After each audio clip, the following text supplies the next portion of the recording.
ठीक हो गया। दूसरा आज हमारा क्लास है वो है जनरल नॉलेज का। उनको हम पढ़ेंगे।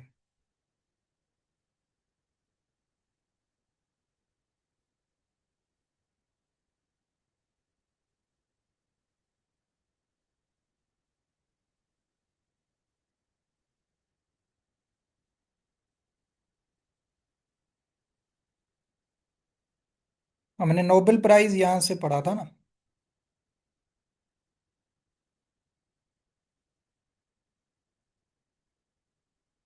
नोबेल प्राइज हमारा हो गया, ठीक हो गया। वर्ल्ड ऑर्गेनाइजेशन, अभी दुनिया में कुछ ऑर्गेनाइजेशंस हैं जिनके बारे में क्वेश्चन आता है, ठीक हो गया। Time by time, Aahista Aahista, आज हम यहाँ से सिर्फ यूएनओ को पढ़ेंगे। यूएनओ डिटेल में समझाता हूँ, एक ही दफ़ा क्लियर हो जाएगा इंशाल्लाह। यूएनओ क्या है, इसका फुल फॉर्म भी आपने याद रखना है, यूनाइटेड नेशंस ऑर्गेनाइजेशन। ठीक हो गया, यूनाइटेड नेशन ऑर्गेनाइजेशन। क्या हुआ था वर्ल्ड वॉर 2, ये एमसीक्यूज बताऊंगा, वहां पे हम वन लीनियर आएगा। वर्ल्ड वॉर 2 हुई थी 1939 से 1945 तक, 6 साल मुसलसल। सेकंड दूसरी आलमी जंग लगी थी पूरी दुनिया में। एक तरफ थे ब्रिटेन, ये जो है ना, दूसरी तरफ जर्मनी था, हिटलर। ठीक हो गया, हिटलर कह रहा था कि मैं पूरी दुनिया पे हुकूमत करूं। तो इनकी जो है ना आपस में जंगें थी, काफ़ी कंट्रीज इन्वॉल्व हो गए थे। तो फिर जापान उस टाइम तगड़ा था बहुत। अभी जितनी भी दुनिया में जंगें चल रही हैं, रशिया यूक्रेन है, इसराइल फलस्तीन है, पाकिस्तान इंडिया की जंग है, अफ्रीका में काफ़ी क्राइसिस हैं। चाइना और अमेरिका का आपस में टसल लगा हुआ है, ट्रेड वार चलती है, टेक्नोलॉजी वार। तो जापान आपको अभी कहीं भी नज़र नहीं आ रहा होगा, वरना जापान ऐसा बंद कंट्री था। 90s में अगर आप देखेंगे, जापान हर किसी के साथ फटा करता था, हर किसी के साथ लड़ाई करता था, सिर्फ जापान। ये जंग चल रही थी मोस्टली, जो मोस्ट जो है ना आपस में प्लेयर थे, वो जर्मनी और ब्रिटेन, इनके पास, फ्रांस, इनके पास जो है ना जंग चल रही थी, सेकंड वर्ल्ड वार। तो जापान ने क्या किया, जापान ने बीच में अमेरिका पे अटैक कर दिया। बीच में अचानक से, अमेरिका इन्वॉल्व ही नहीं था, यूएसए। तो जैसे अमेरिका, अभी आपको पता है वो बड़ा टेक्नोलॉजी में माहिर है, जापान ने जाके उनकी बेसिस पे जो है ना बम गिराना शुरू कर दिए। तो फिर अमेरिका ने कहा कि भाई रुको, अभी मैं आपकी फेडी लगाता हूँ। फिर उसके बाद जब अमेरिका ने 1945 में जापान के दो बड़े सिटीज को तबाह किया था, हिरोशिमा एंड नागासाकी को। उसके बाद जापान अभी तक स्टेबल नहीं हो पाया है जंग करने के लिए। वैसे तो अभी वो एडवांस है, डेवलप कंट्री है, बट वो किसी के साथ अभी लड़ाई नहीं करता, खामोश रहता है, न्यूट्रल रहता है। तो उसके बाद जब ये जंग हो गई, तबाही हो गई, लोग मारे गए, सिविलियन मारे गए थे बहुत।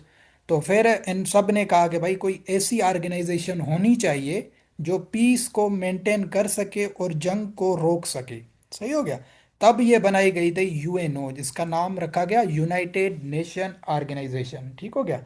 तो इसके बाद आपने देखा है कि कोई तीसरी आलमी जंग अभी तक नहीं लगी है। ठीक हो गया, तकरीबन मोस्टली 100 साल होने वाले हैं अभी इसको, बट तीसरी आलमी जंग अभी तक नहीं लगी है। इसकी वजह से यूएन, बाकी छोटे मोटे मसाइल चल रहे हैं अभी भी। तो इसका नाम क्या है, यूनाइटेड नेशन ऑर्गेनाइजेशन। इसको वर्ल्ड वॉर 2 के बाद बनाया गया था। इससे अभी दो क्वेश्चन आते हैं, इसका जो चार्टर था वो साइन कब किया गया, और इसको ऑफिशियली फॉर्म कब किया गया था। दोनों एसपीएससी वन पेपर में निकाल चुका है, क्वेश्चन आपने याद रखना है। ये अगर भूल जाते हैं तो इसको छोड़ दें। 26 जून 1945 को इसका चार्टर एक बना के साइन करवाया गया डिफरेंट कंट्री से। ठीक हो गया, तो चार्टर उसका साइन हुआ, बट ऑफिशियली जो इसको बनाया गया था, ये डेट आपने फुल डेट याद रखनी है, 24 अक्टूबर 1945 को।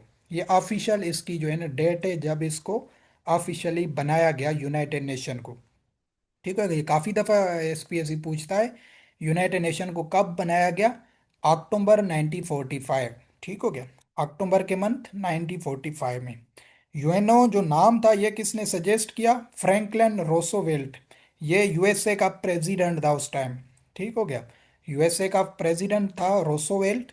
इसने जो है ना नाम सजेस्ट किया कि इसका नाम यूएनओ रखो। ठीक हो गया। इसका सेक्रेटरीट कहाँ पे है, न्यूयॉर्क सिटी में है इसका हेडक्वार्टर। इसके अभी मेंबर्स कितने हैं, अभी जो कंट्री डिक्लेयर होता है वो इसका मेंबर होता है, इंडिपेंडेंट सोवरेन स्टेट जो भी बनती हैं वो इनके मेंबर डिक्लेयर किए जाते हैं। अभी करंटली इसके मेंबर हैं 193। तो दुनिया में कंट्रीज भी ऑफिशियली 193 है। अगर आपको कोई कहे कि मोर देन 200 दुनिया में कंट्रीज हैं तो वो ऐसे गलत बात कर रहा है। कितने कंट्रीज हैं? 193 ऑफिशियली कंट्रीज हैं पूरी दुनिया में। ठीक हो गया। और दो जो हैं वो ऑब्जर्वर स्टेट्स हैं, वो अभी तक कंट्री ना बन सकी हैं। एक है होली सी, जिसको कहा जाता है वेटिकन सिटी। वेटिकन सिटी आपको बताया था वर्ल्ड स्मॉलेस्ट कंट्री है वेटिकन सिटी। दूसरा फ़लस्तीन। इन दोनों को अभी तक ऑफिशियली सोवरेनियन स्टेट डिक्लेयर नहीं किया गया, बट ये ना ही ये यूएनओ के मेंबर हैं। तो ओवरऑल दुनिया में अगर कंट्रीज की बात की जाए तो वो हैं 195। ठीक हो गया। दो ऑफिशियली नहीं है, अनऑफिशियली कंट्रीज हैं। हम जैसे इमोशनली फ़लस्तीन को मानते हैं कि ये इंडिपेंडेंट कंट्री है क्योंकि इसराइल और इसका इशू चल रहा है, ऐसे वेटिकन सिटी को भी कंट्री माना जाता है। बट ऑफिशियली ये दोनों नहीं है। ऑफिशियली अगर पूछा जाए, ये क्वेश्चन आता है कि कितने मेंबर हैं यूएनओ के, तो आपने याद रखना है 193। और अगर पूछे जाए how many countries in the world, तो फिर आपने करना है 195। ठीक हो गया। ठीक हो गया, ये आपने याद रखना है। इसके 6 आर्गन हैं। इसके 6 आर्गन हैं। कौन कौन से हैं? जनरल असेंबली है, यूनाइटेड नेशन सिक्योरिटी काउंसिल है। यहाँ से काफी दफा क्वेश्चन आता है। सिक्योरिटी काउंसिल मोस्ट पावरफुल इसका आर्गन है यूएनओ का। इसके बारे में बता देता हूँ। यूनाइटेड नेशन सिक्योरिटी काउंसिल के हैं आपके 15 मेंबर्स। कितने? 15 मेंबर्स हैं सिक्योरिटी काउंसिल के। अगर पूछा जाए कि how many members of United nation security council, तो 15। इसमें क्या है कि 5 जो हैं परमानेंट मेंबर हैं। 5 कितने परमानेंट हैं, और 10 जो हैं नॉन परमानेंट मेंबर होते हैं। ये दोनों क्वेश्चन पूछे जाते हैं। 5 परमानेंट में आता है आपका यूएसए, यूके, फ्रांस, चाइना, आए और जो है ना आता है क्या कहते हैं ब्रिटेन। और ब्रिटेन तो बता दिया। यूएसए, ठीक हो गया। यूके आपका आ गया। और जो है आपका आ गया क्या कहते हैं, कौन सा, चाइना। चौथा है आपका फ्रांस। और पांचवा है रशिया। ठीक हो गया। ये 5 परमानेंट मेंबर्स हैं। ये वो थे जिन्होंने 1970 से पहले पहले एटम बम बनाया था। ठीक हो गया। ये 5 कंट्रीज वो हैं जिन्होंने 1970 से पहले एटम बम, न्यूक्लियर कंट्रीज थे ये। ठीक हो गया। तो इनको 5 परमानेंट सीटें दी गई हैं यूनाइटेड नेशन में। इनके पास है वीटो पावर। ठीक हो गया। अगर 193 कंट्रीज में से सारे कंट्रीज कोई बिल पास करते हैं किसी भी चीज के लिए, अगर इनमें से 5 में से एक ने भी उसको वीटो कर दिया तो वो बिल यूनाइटेड नेशन पास नहीं करता। ये पावरफुल कंट्रीज हैं। ठीक हो गया। 5 परमानेंट इनको सीटें हैं। पाकिस्तान को चाइना सपोर्ट करता है। जब भी कश्मीर का इशू इंडिया उठाता है तो चाइना उसको वीटो करता है। सही हो गया। तो वो बिल पास ही नहीं होता। इसलिए अभी आप देखते हैं इसराइल और फलस्तीन की जो जंग चलती है, अभी फलस्तीन को ऑलमोस्ट 154 कंट्रीज रिकॉग्नाइज कर चुके हैं, इंक्लूडिंग यहाँ से फ्रांस भी कर चुका है, यूके भी कर चुका है। बट क्या होता है कि वन यूएनए का मेंबर बनने के लिए 129 कंट्रीज अगर किसी कंट्री को एक्सेप्ट करते हैं, किसी भी कंट्री को, 129 कंट्रीज, तो वो कंट्री अलग बन जाता है। ठीक हो गया। ये इसका रूल है यूनाइटेड नेशन में एडमिट होने का। फ़लस्तीन को 154 कंट्रीज मानते हैं, बट क्या है, यूएसए उसको वीटो करता है, एक कंट्री। यूएसए इसराइल की सपोर्ट करता है, तो यूएसए उस बिल को करता है वीटो, तो वो पूरा बिल खत्म हो जाता है। तो सब कंट्रीज जो 154 हैं ये जीरो पे चले जाते हैं। तो परमानेंट मेंबर का इतना पावर है यूनाइटेड नेशन ऑर्गेनाइजेशन में। ठीक हो गया। तो ये आपने याद रखना है। 10 नॉन परमानेंट मेंबर हैं, ये भी आपने याद रखना है।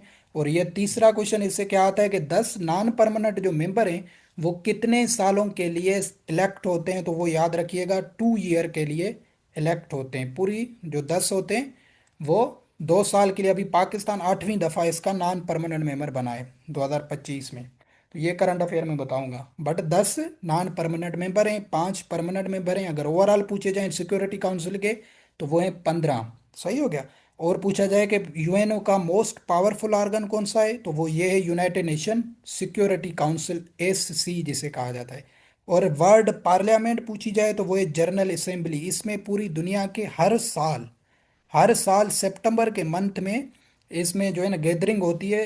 इस दफ़ा अब हुई थी सितंबर में, शहबाज शरीफ साहब गए थे, तकरीर की थी, इमरान खान ने तकरीर की थी, सब जाते हैं, जो भी प्राइम मिनिस्टर होता है उस साल में वो वहाँ पे जाके अपनी स्पीच करते हैं।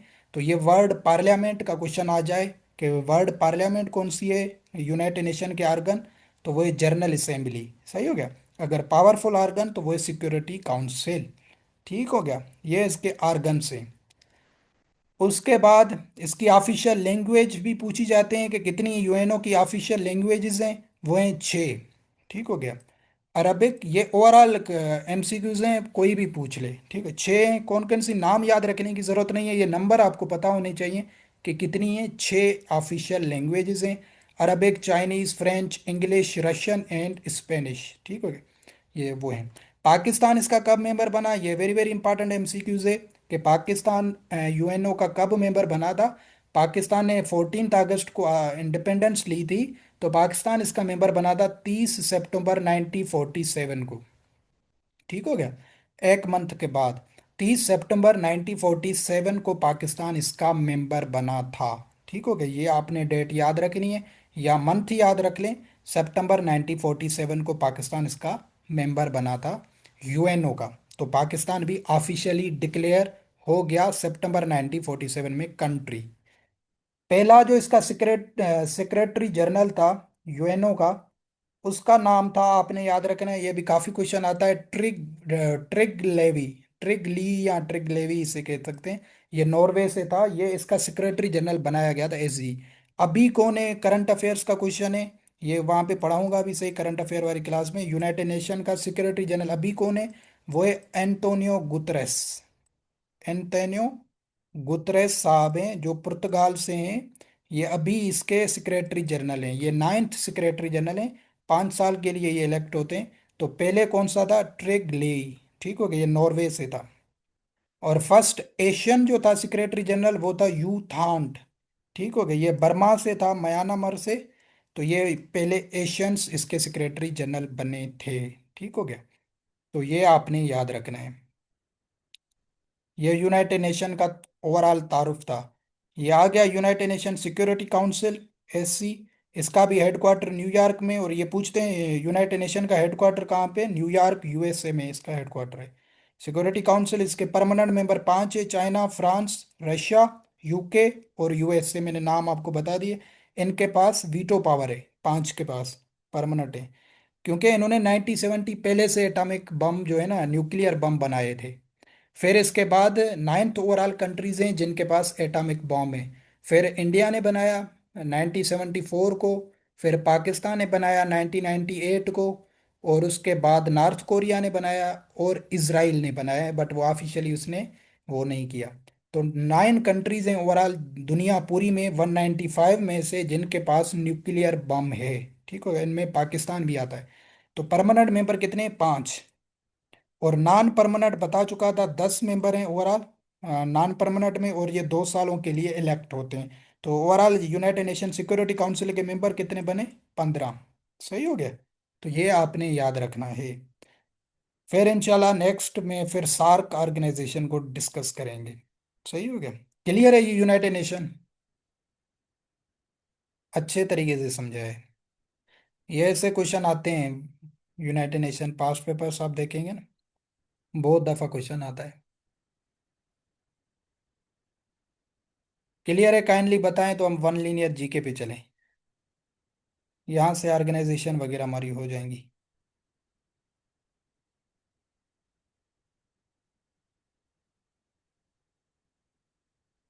यहाँ तक हमने किया था सिंध सेपरेटेड फ्रॉम बम्बई। ठीक हो गया, यहाँ तक हमने 1936।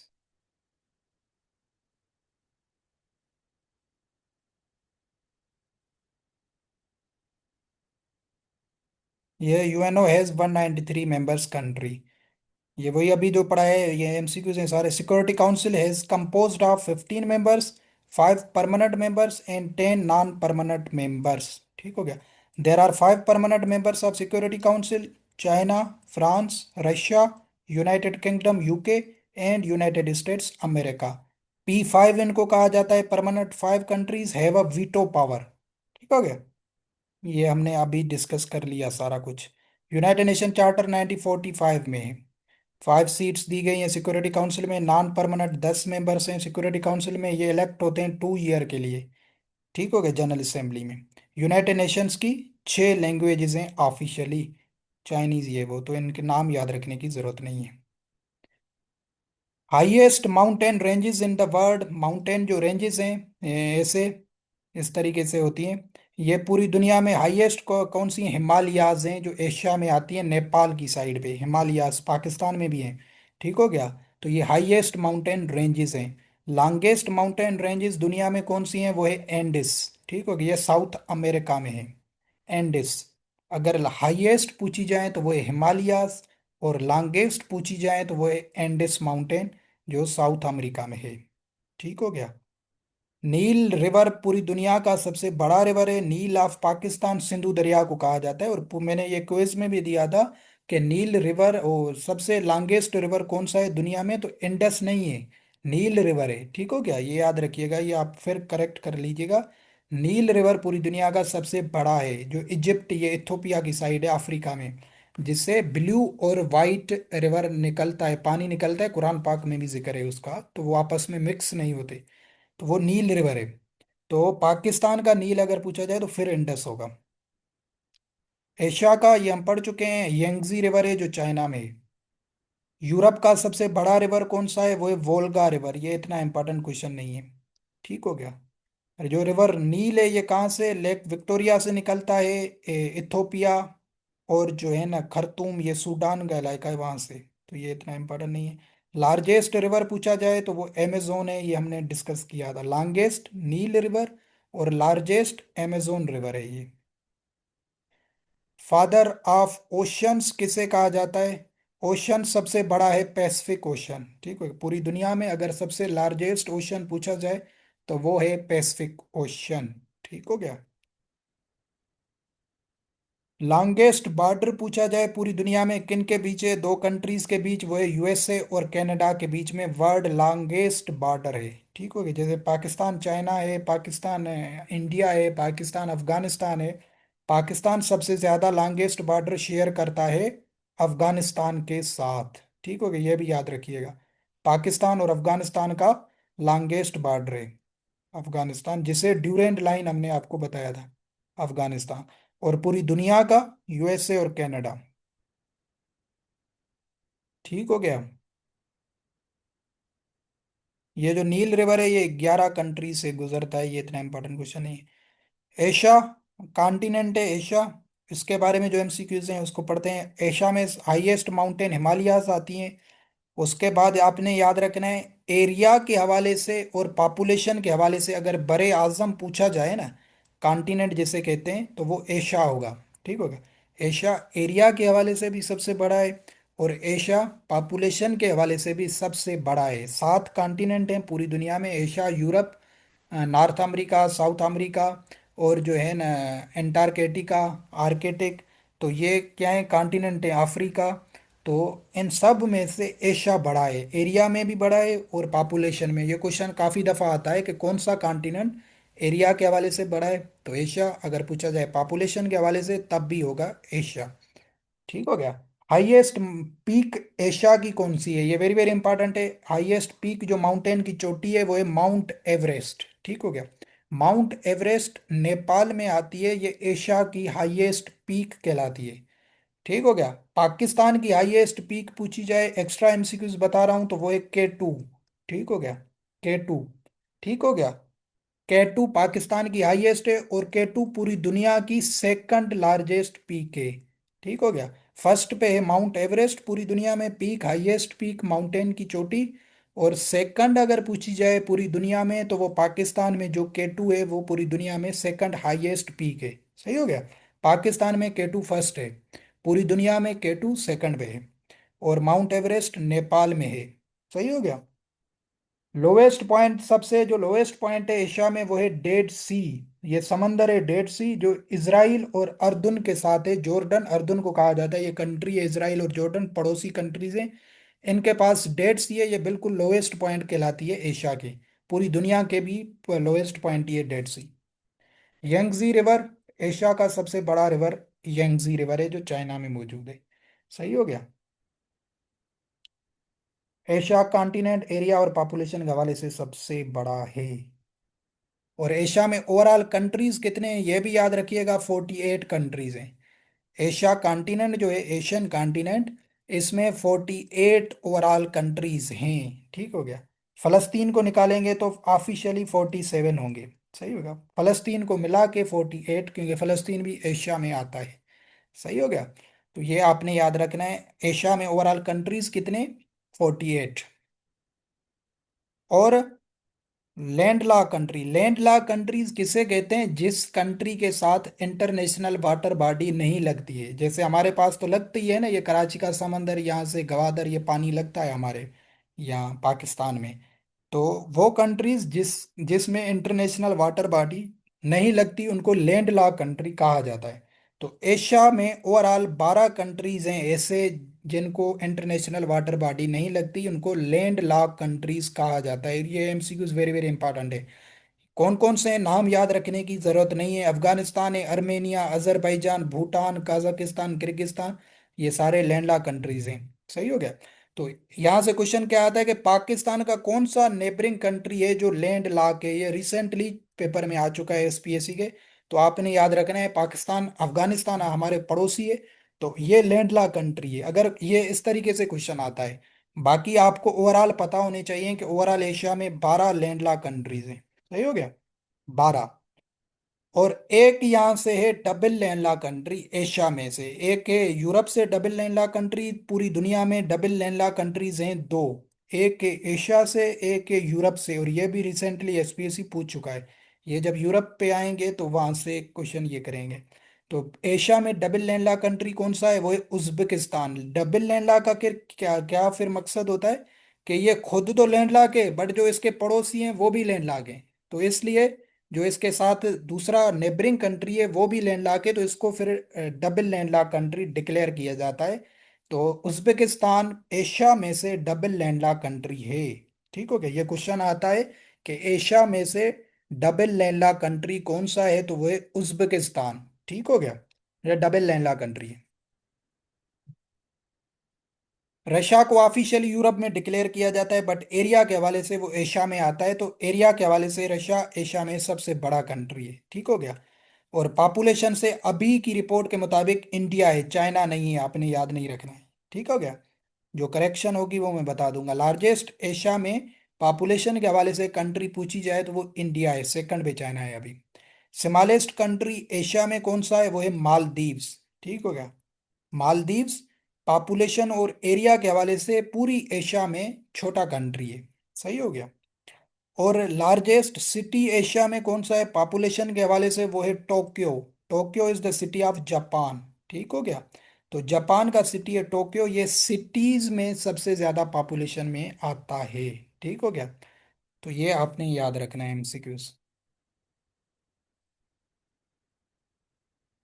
ये वही चीजें हैं।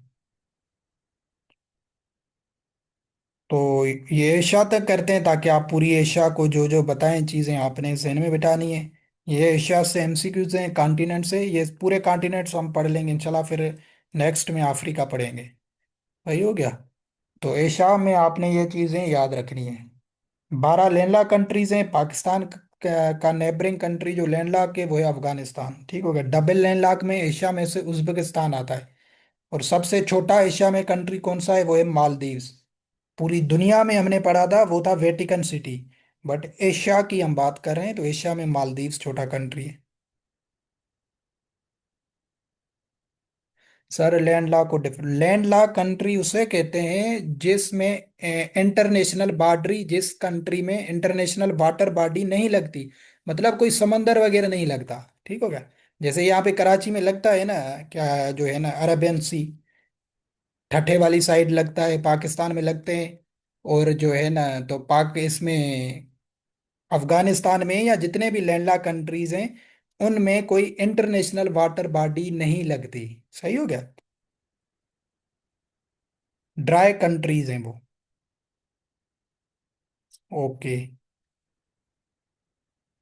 तो अफगानिस्तान, ये क्वेश्चन आता है कि पाकिस्तान का कौन सा नेबरिंग कंट्री जो लैंड लॉक है, तो वो है अफगानिस्तान। ठीक हो गया, ये एमसीक्यू इस तरीके से। बाकी ओवरऑल आपको पता होने चाहिए।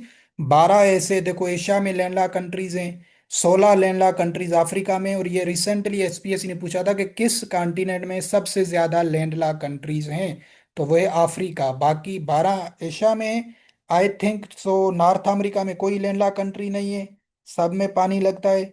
साउथ अमेरिका में जो है ना, जो क्या कहते हैं, दो शायद लैंडलॉक कंट्रीज हैं, ये हम पढ़ेंगे इसको। एंटार्क्टिका में कोई नहीं है। यूरोप में भी जो है ना, ओवरऑल 44 कंट्रीज हैं, इसमें भी लैंडलॉक कंट्रीज हैं, 14 लैंडलॉक कंट्रीज हैं यूरोप में। एशिया से ज्यादा है। तो 16 सबसे ज्यादा अफ्रीका में लैंडलॉक कंट्रीज हैं। ये रिसेंटली अभी क्वेश्चन पूछा था एसपीएससी ने। ठीक हो गया। तो ये हम अफ्रीका पढ़ेंगे तो आपको बताएंगे। तो ये लैंडलॉक कंट्रीज हैं, डिफरेंट कॉन्टिनेंट्स में हम पढ़ेंगे। इनके नाम नहीं याद पूछे जाते, बट ये इनका तादाद पूछा जाता है। तो ये एशिया को आपने थोड़ा रिवाइज करना है, और यूनाइटेड नेशन पढ़ा था हमने। बाकी थोड़े 5 मिनट हम एवरीडे साइंस के एमसीक्यूज को भी कर लेते हैं। फर्स्ट मुस्लिम पढ़ा था हमने। ये आपको बता दिया कि कमर्शियली एयरक्राफ्ट कौन से लेयर में बनते हैं, स्ट्रेटोस्फेयर, ट्रोपो भी बता दिया, मीजो भी बता दिया था, थर्मो भी बता दिया था। सही हो गया।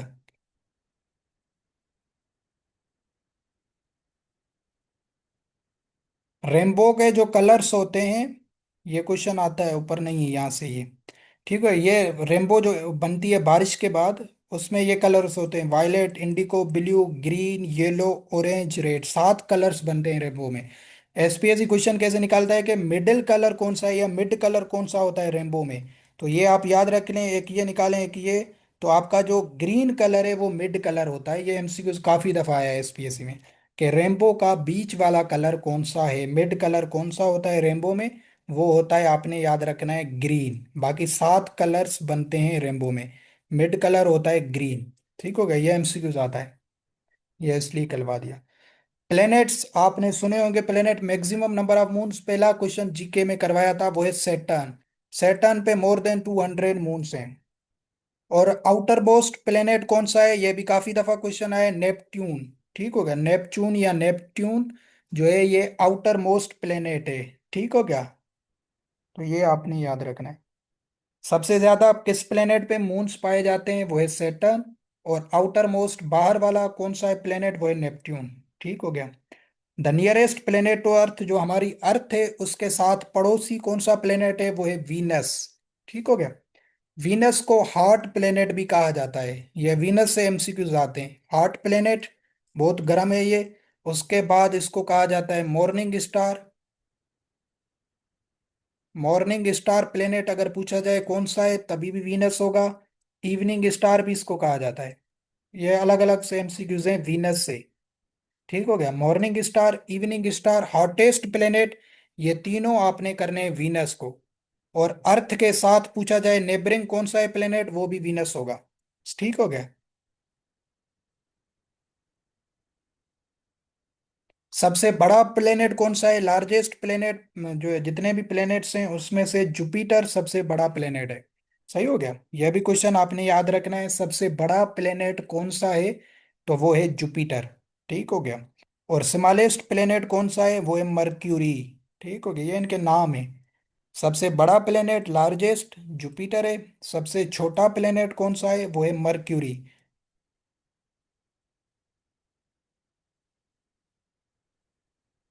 ये जी वेटनरी में नहीं आएगा, आप किसी और वन पेपर में आपको काम देगा। विटामिन ए से नाइट ब्लाइंडनेस होती है। विटामिन सी से स्कर्वे डिजीज होती है, ये बच्चों में दांतों के प्रॉब्लम्स होते हैं विटामिन सी से। ये आपने किए होंगे। विटामिन डी से रिकेट्स होती है, ये जोड़ों का प्रॉब्लम है, बोन्स का। विटामिन के जो है ये ब्लड क्लॉटिंग डिसऑर्डर्स होते हैं, क्लॉटिंग नहीं होती, तो उनके लिए ये के होती है। हेपाटाइटिस किसे कहा जाता है, लिवर की इन्फ्लामेशन को कहा जाता है। मायोपिया शॉर्ट साइडनेस है। शॉर्ट साइनेस ये आंखों का प्रॉब्लम है, उसके लिए उसको कहा जाता है मायोपिया। ये आईज का प्रॉब्लम है, ये एमसीक्यू से आता है। ठीक हो गया। शॉर्ट साइनेस और myopia is very common eye condition that causes distant objects to appear blurred, मतलब नजदीक वाली चीजें सही नजर आती हैं, जो दूर वाली चीजें हैं वो ब्लर नजर आती हैं, क्लियर नजर नहीं आती, तो उसे शॉर्ट साइनेस कहा जाता है। ठीक हो गया। ये आईज का प्रॉब्लम है। और लॉन्ग साइनेस भी होता है, नजदीक वाली चीजें नजर नहीं आती। ल्यूकेमिया, ये फिजियो में पढ़ेंगे, इसको ब्लड कैंसर कहा जाता है, बोन मेरो का, ये इतना इंपॉर्टेंट नहीं है। मलेरिया कहाँ पे इफेक्ट करता है, ये काफी दफा एसपीएससी पूछ चुका है, जनरल साइंस में, वेटनरी में नहीं आएगा। वेटनरी में भले एवरीडे साइंस है, उसमें ये क्वेश्चन नहीं आएगा, किसी वन पेपर में आपको बता पूछ सकता है, स्प्लीन पे इफेक्ट करती है। ठीक हो गया, malaria. Power house of cell किसको कहा जाता है, माइटोकॉन्ड्रिया को कहा जाता है, ये आपने 11th क्लास में पढ़ा होगा, बॉटनी में। प्रोटीन फैक्ट्री किसे कहा जाता है, सेल की राइबोसोम्स जो मौजूद होते हैं उनको प्रोटीन फैक्ट्री कहा जाता है। ह्यूमंस का साइंटिफिक नेम क्या है, होमोसेपियंस। ये वन पेपर दूसरों में, वेटनरी में नहीं है ये। ठीक हो गया, बता रहा हूँ। ग्रेवयार्ड ऑफ आरबीसीज किसे कहा जाता है, ये वेरी वेरी इंपॉर्टेंट क्वेश्चन है, ये वेटनरी में भी आ सकता है, वो है स्प्लीन। ठीक हो गया। जितने आरबीसीज की डेथ होती है वो स्प्लीन में जमा होते हैं, उनको ग्रेवयार्ड ऑफ आरबीसीज कहा जाता है। ठीक हो गया।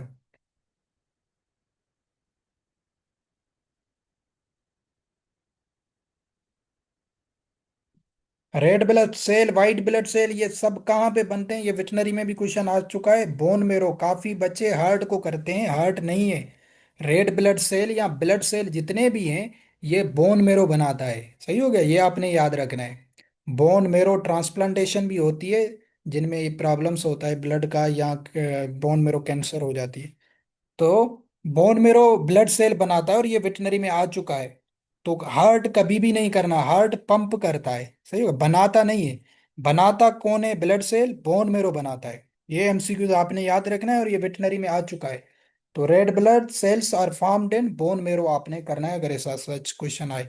वाइट ब्लड सेल हम फिजियो में पढ़ेंगे ये सारे, इसकी life, white red blood cell तो वेटनरी में डिफरेंट एनिमल के अलग अलग है। ये ह्यूमंस में 120 दिन का इनकी जिंदगी होती है। वाइट ब्लड सेल आपने याद रखने, 5 to 21 दिन इसकी लाइफ स्पेन है, 5 से 21 दिन तक ये जिंदा होते हैं, वाइट ब्लड सेल्स। ठीक हो गया। ये एमसीक्यू वैसे वन पेपर में एसपीएससी निकाल चुका है वैसे।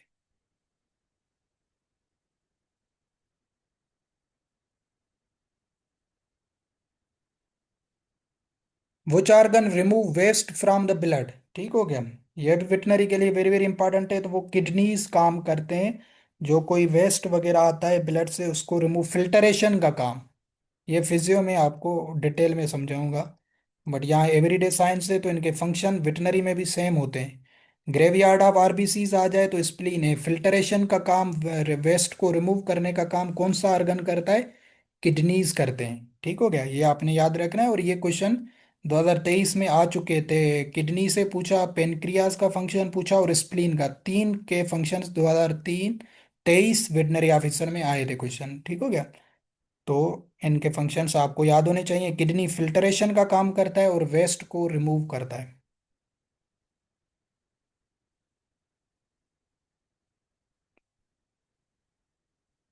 यूनिवर्सल डोनर कौन सा ब्लड ग्रुप होता है, ये भी आपको याद रखना है, वन पेपर के हवाले से, ओ नेगेटिव।